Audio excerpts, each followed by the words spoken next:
24 ঘন্টার মধ্যে জেলা জুড়ে বিশেষ অভিযান, প্রায় 6 কেজি ব্রাউন সুগার উদ্ধার করল মালদা জেলার পুলিশ। 4টি ঘটনায় মোট 7 জনকে গ্রেপ্তার করা হয়েছে। পুলিশ সুপার অভিজিৎ ব্যানার্জি জানান, গত 24 ঘন্টায় জেলা জুড়ে 4টি অভিযান চালানো হয়েছিল। 4টি ঘটনার থেকে মোট 5 কেজি 956 গ্রাম ব্রাউন সুগার উদ্ধার করা হয়েছে। গ্রেপ্তার করা হয়েছে মোট 7 জনকে। ধৃতদের মধ্যে একজন বৈষ্ণবনগর এবং বাকিরা কালিয়াচকের বাসিন্দা। মাদক কারবারের বিরুদ্ধে আমাদের লাগাতার অভিযান চলছে। তিনি আরও জানান, যারা এই কারবারের সঙ্গে যুক্ত তাদের কোনোভাবেই রিয়াত করা হবে না। আমরা এই ব্রাউন সুগারের এগেনস্টে আমাদের একটা কন্টিনিউয়াস রেড চলছে। আমরা লাস্ট 24 আওয়ার্সে চারটে জায়গাতে রেড করেছি। তাতে টোটাল 7 জন ধরা পড়েছে। একজন বৈষ্ণবনগরের বাসিন্দা, 6 জন কালিয়াচকের বাসিন্দা।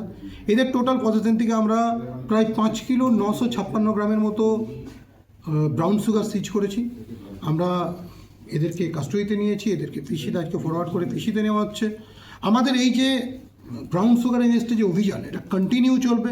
যারা এই ক্রাইমের সঙ্গে যুক্ত আছে তাদের কাউকে স্পেয়ার করা হবে না। রাজ্যের বাইরে থেকে কি স্যার ব্রাউন সুগার ঢুকছে? ব্রাউন সুগারের যা রুট আছে সেটাকে আমরা আনার্ট করছি।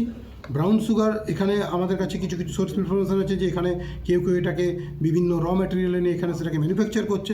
আমরা সকলের উদ্দেশ্য বলছি, এই ব্যাপারে আমরা অলরেডি লিস্ট বানানো শুরু করেছি কারা এই কাজের সঙ্গে যুক্ত আছে। যারা এই কাজের সঙ্গে যুক্ত আছে কাউকে স্পেয়ার করা হবে না। এই ব্যাপারে আমাদের জিরো টলারেন্স আছে। FICN, brown sugar and others যে অর্গানাইজড ক্রাইম আছে এই সম্বন্ধে আমাদের জিরো টলারেন্স আছে। Will not spare anyone. Zero করে দিলে আমরা খবর